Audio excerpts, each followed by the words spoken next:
Què vols que et digui, Cuchi? A mi m'agraden els humans. Pensen en tot. Veus? Han pintat aquelles ratlles al terra per avisar els peatons que s'han d'aturar si no volen que els atropelli un cotxe. No, amic meu. Aquelles ratlles són un pas de cebre.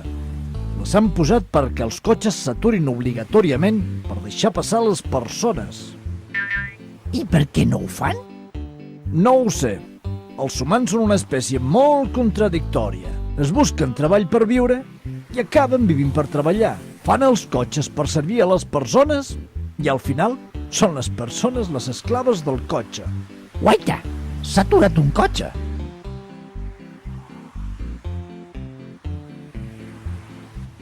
Fixa't que simpàtic.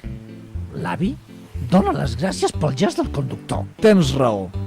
Només per això ja val la pena aturar-se en un pas de cebre. És de les poques coses amables que es veuen anant al volant d'un cotxe. Sigues amable al volant. Treu el peu de l'accelerador. Els altres t'ho agrairan i et faran sentir millor. Fes-ho bé. No costa res.